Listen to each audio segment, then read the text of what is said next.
नाज़रीन गिरामी अस्सलामु अलैकुम वरहमतुल्लाहि वबरकातुह। सीधी बात के ताज़ा तरीन प्राइम टाइम में आप लोगों का इस्तकबाल है। नाज़रीन गिरामी, मैं अंसार अज़ीज़ नदवी इस वक्त आप लोगों के सामने कुछ अहम तरीन ख़बरें, कुछ वायरल वीडियोस और कुछ तनकीदी तज्ज़िये लेकर के हाज़िर हुआ। नाज़रीन गिरामी, तमहीदी तफसीलात में जाने से पहले आप लोगों से जो दरख्वास्त होती है उस पर तवज्जो करने की अपील करूँगा। नीचे उसकी तफसीलात भी हैं, लोगों को जोड़ना भी है, यह आप लोगों की जिम्मेदारी है।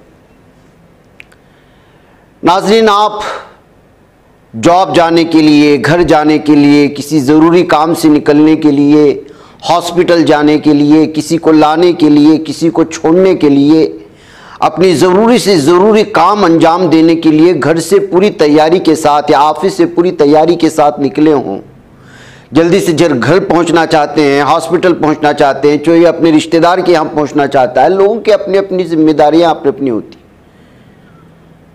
और हर दिन की तरह वो ट्रेन भी मिलने वाली है और वहाँ पहुँच भी चुके हैं आप, ताकि वो ट्रेन पकड़ें और मंजिल तक पहुँचें। और फिर फौरी तौर पर एक तानाशाही ऐलान आता है कि मेट्रो बंद कर दिया गया है, तो आप कैसा महसूस करेंगे? ठगा हुआ महसूस करेंगे, धोखाधड़ी हुआ है आपके साथ, आपका कितना नुकसान हुआ होगा, आपके अपने कितने इंतज़ार में बैठे होंगे, आपकी कितनी जाहिर सी बात है कि हर आदमी करोड़पति नहीं होता। भारत का इस वक्त का 70 से 80% बल्कि 90% तबका वो है जो मुतवस्सित दर्जे का है, जो हर दिन की कमाई से अपना घर चलाता है। सुबह घर से अगर कमाई के लिए, रोज़गारी के लिए, मजदूरी के लिए, जॉब के लिए, मुलाजिमत के लिए या तिजारत के लिए या ठेला लगाने के लिए जाता है तो वापस घर लौटना है। लेकिन इस मुल्क में तानाशाही की इस कदर इस वक्त इंतहा हो चुकी है कि पल भर में ऐसे फैसले ले लिए जाते हैं कि इंसान देखता ही रह जाता है कि अब क्या करें। जब इस तरह के हुक्मरानों को चुनकर के लाते हैं तभी ना इसी तरह के फैसले होते हैं।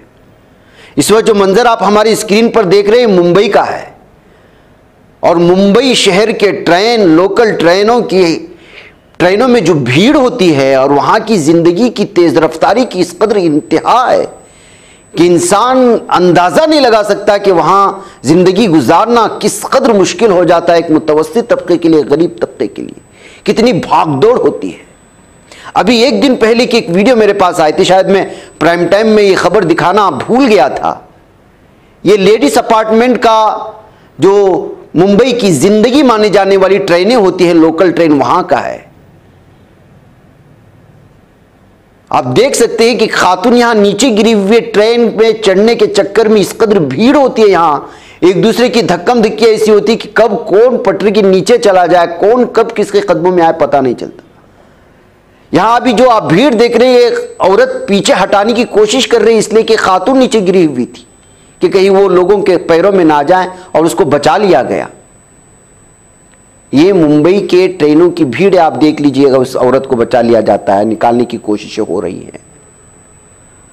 ऐसी भीड़ भाड़ वाले इलाके में पीएम मोदी रोड शो करने के लिए जाते हैं और उनकी रोड शो की वजह से एक मेट्रो ट्रेन का कैंसिल कर दिया जाता है अपने वक्त पर। लाखों की तादाद में मौजूद मुसाफिर परेशान होकर के वहां निकलते हुए देख रहे होंगे आप। ये वही मंजर है। अब इन लोगों को कितना गुस्सा आया होगा, क्या सोच रहे होंगे कि एक तानाशाह के लिए हमारी मामूली सी गरीबों की, मुतवस्सित तबके के लोगों की जिंदगी को किस कदर अजीरन बना दिया जा रहा है, गुलाम बना लिए गए हैं तरक्की के नाम पर। ये कहते हुए इसके मुख्तलिफ तबसरे भी आए हैं, लोकल चैनलों ने लोगों से बातचीत भी की है। वो चूँकि हम कॉपीराइट का मसला है वो दिखा नहीं लगते, लेकिन इससे आप अंदाज़ा लगा ये तानाशाही है। रोड शो चल रहा, रोड शो के बहाने, उनकी सिक्योरिटी के बहाने, उनकी सेफ्टी के बहाने मेट्रो ट्रेन को कैंसिल कर दिया जाता है। हज़ारों लोग रास्ते पे आ जाते हैं। अभी कहाँ जाएं, किसके पास जाएं, ट्रैफिक का आप अंदाज़ा लगा सकते हैं मुंबई में क्या सूरत हाल है। क्या ये लोग वक्त पर अपने घर पहुंच पाएंगे?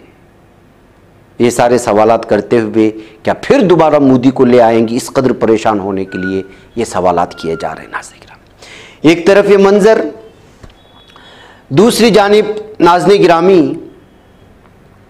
भारत की हालात किस कदर भयानक हो चुके हैं, सारा निज़ाम बिगड़ चुका है। ये मकामी सतह की चीज़ें जो एक आम आदमी, मुझसे और आपसे हैं प्रॉब्लम्स, वो दिखा नहीं रहा। एक देख लीजिए, किडनैप किया गया पुलिस की जानिब से एक भाई को, 5 लाख की फिरौती मांगी गई। उस परेशान भाई ने 50,000 रुपये दिया रात में, और 1,000 रुपया उनको शराब पीने के लिए एक्स्ट्रा भी दिया, और उनसे कहा कि जो है आपको 4.5 लाख रुपए सुबह दिया जाएगा।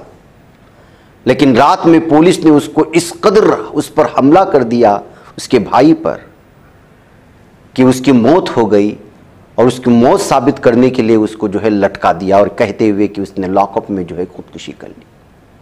योगेश का नोएडा के पुलिस स्टेशन में योगेश के साथ ये मामला पेश आया था। ये उसका भाई है जो इस वक्त मीडिया के सामने उसके भाई के साथ होने वाली दरिंदगी और उसके साथ हुई दरिंदगी की सारी तफसीलात सुना रहा है। ये आज का भारत है और आज का इंतज़ाम है। नाज़रीन गिरामी, आज की पुलिस पर किस तरह के घिनौने, नोएडा हो या दिल्ली पुलिस हो, उस पर इल्ज़ामात लगते हैं, उसकी एक ताज़ा मिसाल ये है। लेकिन बड़ा मीडिया दिखाएगा नहीं, इस पर बोलेगा नहीं। वजह क्या है आप जानते, उस पर तबसरे की ज़रूरत नहीं।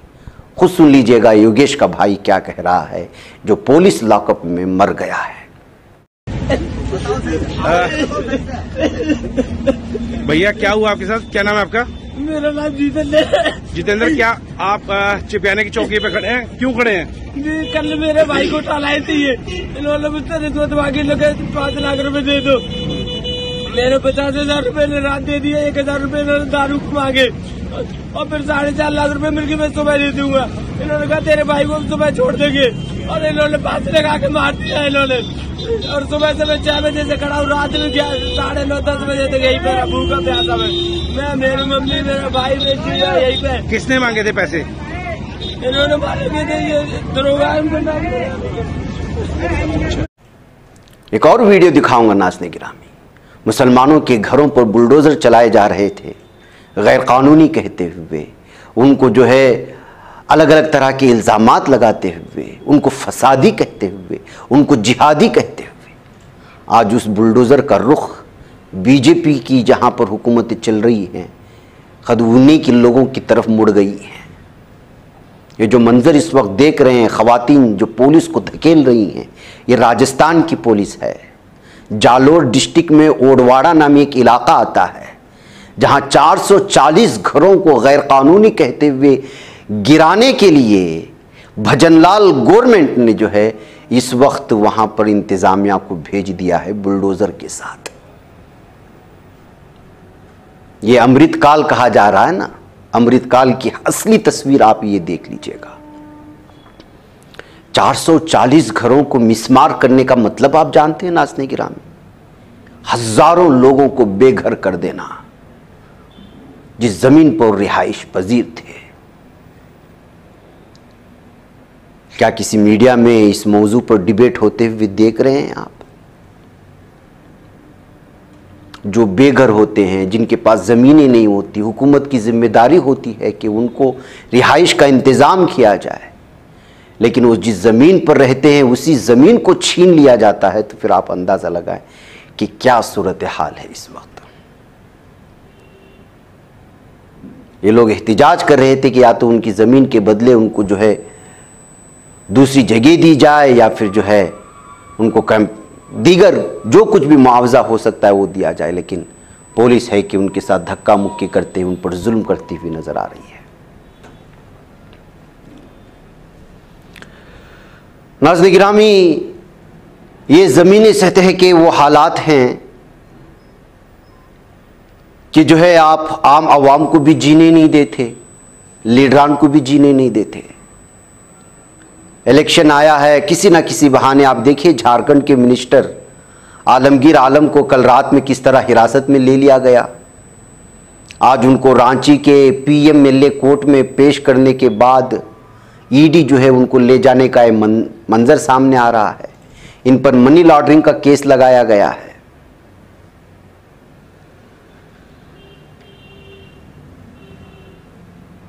इस मामले में 6 दिन की कस्टडी दे दी गई है पुलिस को।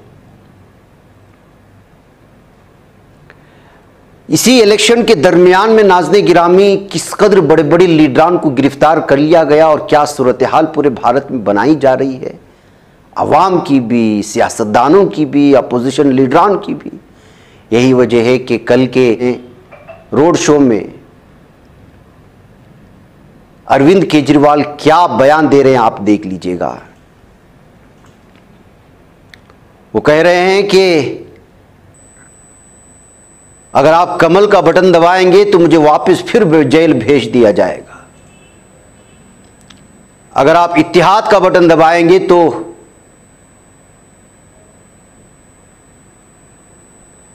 मैं जेल नहीं जा पाऊंगा, मुझे जेल नहीं भेजा जाएगा। एक सिटिंग दिल्ली का सीएम कह रहा है, तो क्या सूरत हाल इस वक्त जो है जमहूरियत की हो या अदालत की हो या अदालत के अंदर की इंतजामिया की हो या वो सुतून जो जमहूरी सुतून माने जाते हैं एक मुल्क के लिए, उसकी क्या हालत हुई आप अंदाजा लगाएं। सुन लीजिएगा क्या कह रहे हैं। दोस्तों, इन्होंने पूरी कोशिश की अंदर मेरे को तोड़ने की, लेकिन बजरंगबली की कृपा मेरे ऊपर केजरीवाल टूटा नहीं अंदर इनके। अब ये लोग कह रहे हैं केजरीवाल को दोबारा जेल जाना पड़ेगा।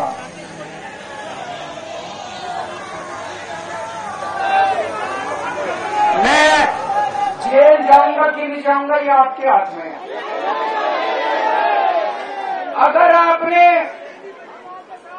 25 मई को बटन दबाने जाओगे, अगर आपने कमल का बटन दबा दिया तो मेरे को जेल जाना पड़ेगा, और अगर आपने इनका बटन दबाया तो मेरे को जेल नहीं जाना पड़ेगा। अगर आपने पंजे का बटन, यहाँ पे मैं क्लियर कर दूं, हमारा दिल्ली में इंडिया गठबंधन है, कांग्रेस और आम आदमी पार्टी का गठबंधन हुआ है। इस लोकसभा क्षेत्र से चांदनी चौक से जयप्रकाश अग्रवाल जी खड़े हुए हैं, इनको कौन नहीं जानता, सब लोग जानते हैं। जयप्रकाश अग्रवाल जी का दूसरे नंबर पे बटन है पंजे का। यहाँ पे अगर आप ढूंढोगे तो झाड़ू नहीं मिलेगा, तो झाड़ू वालों को भी बता दूं पंजे पे, इस बार पंजे पे दबाना है। तो अगर आप सारे जने मिलके इंडिया गठबंधन के प्रत्याशी जयप्रकाश जी को जिता दोगे तो मेरे को जेल नहीं जाना पड़ेगा, और आपने कमल को जिता दिया तो फिर केजरीवाल को जेल हो जाएगी। जब बटन दबाने जाओ तो ये सोच के जाना कि केजरीवाल को जेल भेजना है कि नहीं भेजना, नहीं भेजना ना। कौन कौन प्यार करता है मेरे से?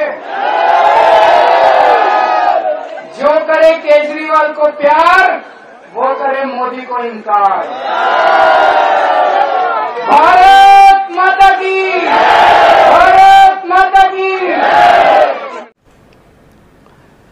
तो नाज़रीन गिरामी, जाहिर सी बात है कि ज़मीनी सतह के मसाइल ये हैं, लीडरान के साथ ये हैं, आवाम को पेश करने के लिए कुछ भी नहीं है, तो फिर दो ही मौजू बस जाते हैं मोदी के पास या उनके लीडरान के पास, और वो है पोलराइज करना।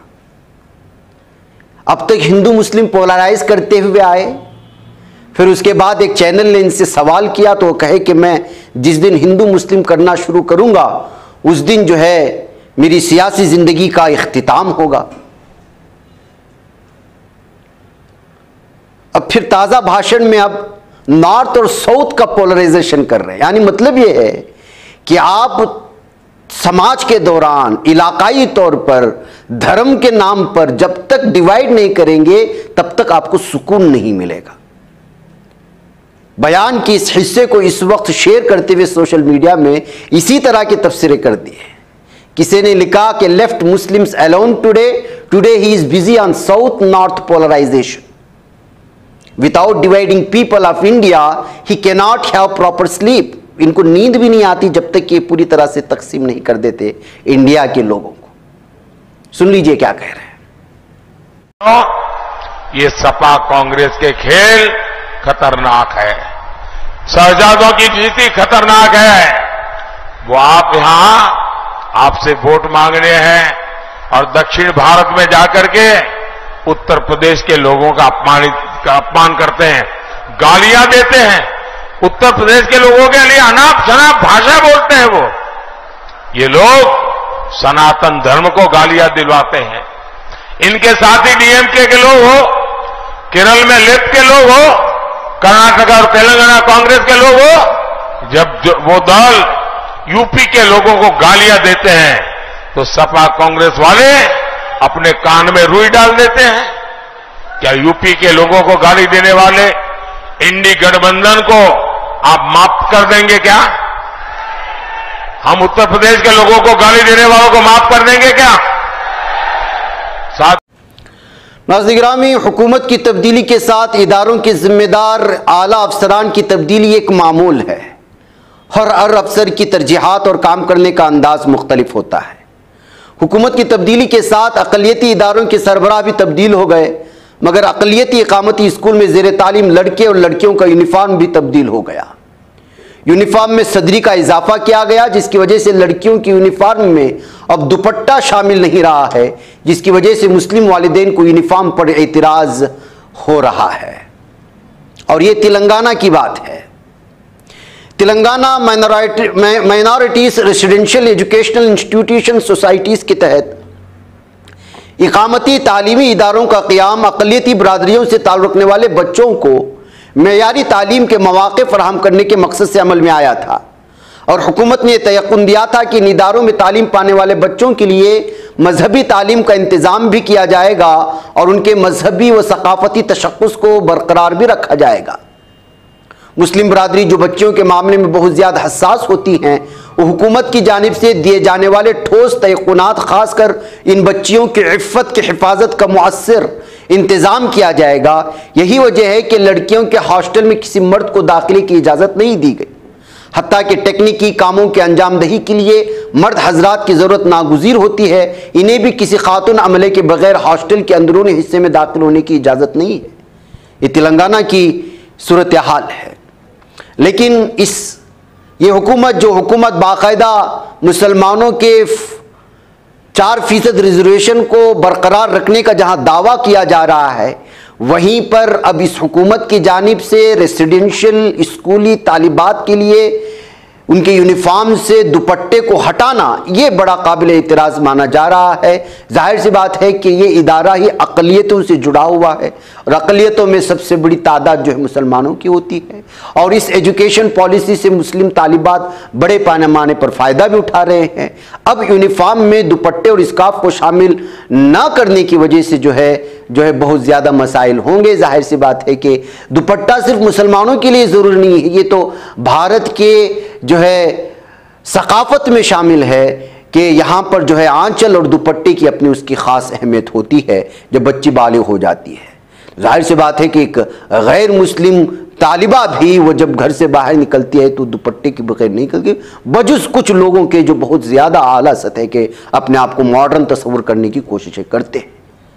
लेकिन हकीकत यह है कि बहुत बड़ी तादाद वो जिस मज़हब से भी ताल्लुक़ रखती हैं वो जो है बच्ची को दुपट्टा देकर के ही घर से बाहर भेजती है। और ये न सिर्फ मुसलमानों के लिए भारत के सकाफत में शामिल है इस चीज़ को जो है। और बिलखुसूस तेलंगाना में तो कई ऐसी बस्तियां हैं तेलंगाना में जहां पर जो है सर से दुपट्टा भी नहीं हटता। बिलखुसूस हमारे गैर मुस्लिम के बहुत ज़्यादा जो है वो तेलुगु वाले समाज में। ऐसी सूरत हाल में तेलंगाना की हुकूमत को इस फैसले पर नज़रसानी करना चाहिए। इस तरह के फैसले इस वक्त सामने आ रहे हैं, तबसरे सामने आ रहे हैं। नाज़रीन गिरामी, एक दो अहम तरीन जो बैरून मुल्क की खबरें हैं वो मैं आपके सामने रखना चाहता हूँ। सबसे पहले मस्जिद को लॉक करके नमाजियों समेत मस्जिद को आग लगाने की जो खबर आ रही है बहुत ही दिल दहला देने वाली है। ये नाइजीरिया के नॉर्थन इलाके में जो कैनू स्टेट कहा जाता है वहां पर एक इलाके में हुआ। सुबह की नमाज के लिए लोग जो है यहां पर पहुंचे हुए थे और 11 नमाजी के साथ कई बल्कि दर्जनों अफराद जो है जख्मी हुए हैं और 11 लोग इसमें इंतकाल कर गए हैं झुलस करके। और ये मामला कोई मजहबी मामला नहीं था या मसलकी मामला नहीं था, ये मामला था अपने प्रॉपर्टी के डिस्प्यूट के लिए। यानी खानदानी जमीन को लेकर के जो खानदान के साथ झगड़े चल रहे थे, उनका बदला लेने के लिए जिसके कुछ अफराद एक मस्जिद में सुबह की नमाज पढ़ने के लिए चले गए, तो एक शख्स ने बाहर से पहले मस्जिद को लॉक किया और फिर उसके बाद पूरे मस्जिद को पेट्रोल से छिड़क दिया और आग लगा दिया। इसमें 11 अफराद की जो है नमाज के हालत में जल जाने और फिर जो है कई दर्जनों लोगों के जख्मी होने की खबरें आ रही। गजावा नामी एक इलाका आता है कैनू स्टेट में नाइजीरिया के, वहाँ पे मामला पेश आया, जिसके बाद जो इस मामले को लेकर के अलग अलग तरह की तफसीरें आ रहे हैं। नाज़रीन गिरामी, मुस्लिम समाज क्या हालात है इस वक्त, इसका आप अंदाज़ा लगा सकते हैं। चलते चलते नाज़रीन गिरामी एक और ख़बर, इसराइल का झूठ। इसराइल किस कदर धोखेबाज है, दुनिया को किस कदर धोखा देता है, साफ और वाज़ेह तौर पर किस तरह झूठ बोलता है, फेक खबरें चलाता है, उसकी ताज़ा मिसाल इस वक्त यहाँ पर है। कल मैंने प्राइम टाइम में खबर चलाई थी कि जिसमें मैंने कहा था कि 2 मुख्तलिफ हमले हुए थे। एक हिजबुल्लाह की जानिब से, जिसमें लबनान के बॉर्डर पर जो है कुछ सहयूनी फौजी जहन्नम वासिल हुए। दूसरे अल-क़स्साम के जो इस वक्त जैतून के इलाके में, जबालिया के इलाके में, रफ़ा के कॉर्नर में इस वक्त झड़पें मुठभेड़ चल रही है। इस मौके पर हमास ने बाकायदा उसकी वीडियो भी रिलीज की है, जो उसने धाक जो लगा करके जो है उन पर हमला किया था। और उसमें ये 1-2 नहीं, 20 सहयूनी जहन्नम वासिल हो चुके हैं। लेकिन इसराइल का मीडिया कहता है कि IDF ने, यानी सहयूनी फौज ने ये ऐलान किया है कि 5 सोल्जर्स उसके कत्ल किए हुए या मर गए हैं, जहन्नम हासिल हुए, और 7 जख्मी हुए। ये हमास या अल-क़स्साम के अटैक में नहीं, बल्कि फ्रेंडली फायर में, यानी दोस्ताना फायर चल रही थी, फायरिंगी, उसके दरमियान में जो है नॉर्थन गाजा में हमले की वजह से मर गए। अब बेवकूफ़ी की इंतहा है, झूठ किस कदर फैलाया जाता है। तो लेकिन हमास ने जब हमला हो गया था, उसके 12 घंटे बाद ही वीडियो रिलीज कर दी थी, जो उन पर उनके न सिर्फ गाड़ियों को, टैंकों को जो है निशाना बनाया जा रहा था, बल्कि उस इमारत को भी धमाके से उड़ाया गया जिसमें 20 से जायद सहयूनी फौजी जो है वहां बैठे हुए थे। वहां पर घात लगा करके उन पर हमला, अब पूरी बिल्डिंग तबाह हो चुकी है और गाड़ियों में सवार लोगों के मरने की तादाद, जहन्नमवासी होने की अलग तादाद, ये तादाद बहुत लंबी है। जब खुद इसका इसराइल का मीडिया 5 फौजियों के मरने, 11 लोगों के जख्मी होने का अगर एतराफ कर रहा है, तो आप अंदाजा लगा सकते हैं वो कितना गुना ज्यादा उनको नुकसान पहुंचा है।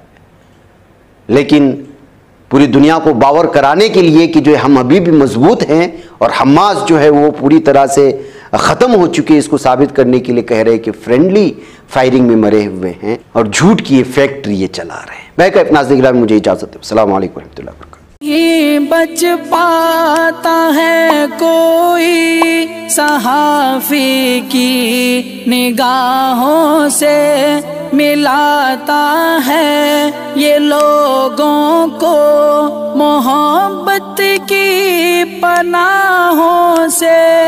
करम और दर्द मंदी का है एक संसार, सीधी बात। अज़ीमत जुर्अतो हिम्मत का है इज़हार, सीधी बात। अज़ीमत जुर्अतो हिम्मत का है इज़हार, सीधी बात। ये चैनल हक निगर बनकर कुचल देता है फितनों को,